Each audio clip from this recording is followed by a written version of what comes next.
राधे राधे दोस्तों, चलिए सुनते हैं आज की मज़ेदार लोक कथा। बहुत पुरानी बात है। किसी गांव में दो भाई रहते थे। बड़ा भाई तो बहुत सुंदर और चालाक था, लेकिन छोटा भाई एक आंख से काना था। लेकिन काना भाई मूर्ख नहीं था।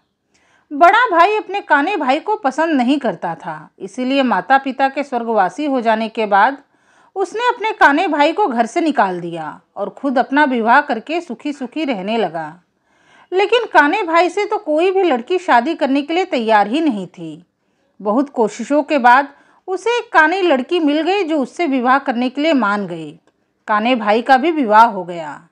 तब काना भाई अपने बड़े भाई से अपना हिस्सा मांगने उसके पास गया। काने भाई के दुर्भाग्य को बढ़ाने के लिए बड़े भाई ने दो अच्छे बैल स्वयं रख लिए और उसे एक काना बैल दे दिया। अब लाचार होकर काना भाई एक बैल की जगह पर अपनी पत्नी को ही हल में जोत देता था। इसी तरह एक दिन वो अपने खेत को अपनी पत्नी और एक बैल के साथ जोत रहा था। तभी भगवान शंकर और माता पार्वती उधर से भ्रमण करते हुए निकले। काने भाई को देखकर माता पार्वती शिवजी से बोली, हे स्वामी, चलो देखो तो ये कैसा आदमी है जो एक बैल की जगह पर अपनी पत्नी को ही हल में जोत कर काम ले रहा है।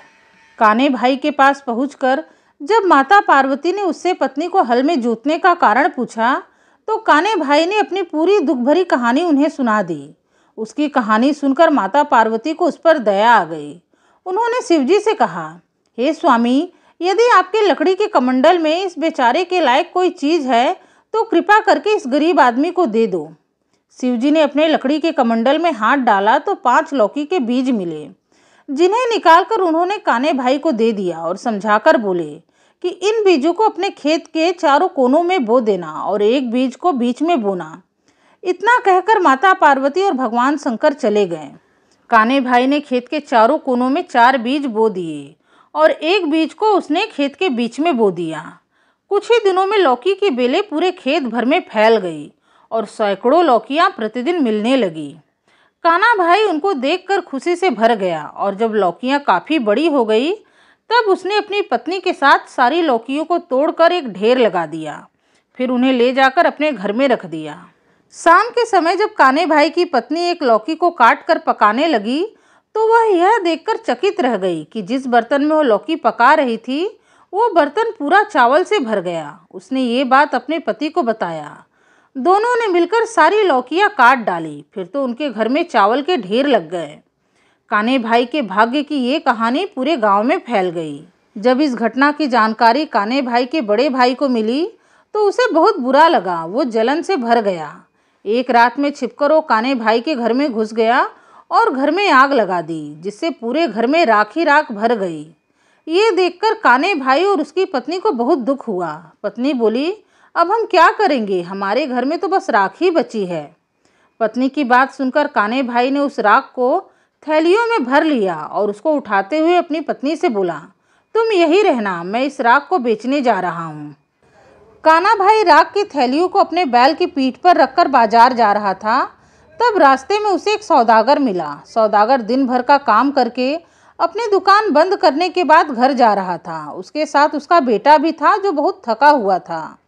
उसने काने भाई को देखकर कहा, ये मेरा बेटा बहुत थक गया है, इसे तुम अपने बैल की पीठ पर बैठाकर मेरे घर पहुंचा दो तो मैं तुम्हें अच्छी मजदूरी दे दूंगा। सौदागर की बात सुनकर काने भाई ने कहा, नहीं सेठ जी, बैल की पीठ पर जो थैलियां हैं उनमें सोना चांदी भरा हुआ है। आपका बेटा उनको खराब कर देगा तो सब राख हो जाएगी, क्योंकि वो चमत्कारी है। सौदागर बोला, अरे भाई डरो मत, अगर मेरा बेटा ये थैलियाँ खराब कर देगा और तुम्हारा कीमती बोझा राख हो जाएगा तो मैं राख के वजन के बराबर तुम्हें सोना चांदी दे दूंगा। काने भाई ने सौदागर के बेटे को उठाया और थैलियों के ऊपर बैठा दिया। सौदागर जब घर पहुंचा तब तक रात हो गई थी। काने भाई ने जैसे ही सौदागर के बच्चे को नीचे उतारा वो गुस्से में गुर्राने लगा और बोला, सेठ जी, ये देखिए, मेरा तमाम सोना और चांदी कुछ नहीं बचा, सब के सब राख हो गए। आपके बेटे ने मेरी थैलियाँ खराब कर दी है। सौदागर ने जब देखा तो ये सही था, थैलियों में बस राख ही भरी थी। फिर जैसा कि उसने वादा किया था, बदले में उसने राख के वजन बराबर सोना चांदी काने भाई को दे दिया। काना भाई बड़ा खुश हुआ। अपने बैल के साथ वो घर लौटा। उसके बाद उसके दिन बदल गए। वो धनवान हो गया। अपनी पत्नी के साथ कान्हा भाई सुख के दिन बिताने लगा। तो दोस्तों, ये थी आज की एक छोटी सी लोक कथा। कहानी पसंद आई है तो वीडियो को लाइक करें, चैनल को सब्सक्राइब करें। आपसे मिलूंगी अपने अगले वीडियो में एक नई कथा कहानी के साथ। तब तक के लिए राधे राधे, धन्यवाद।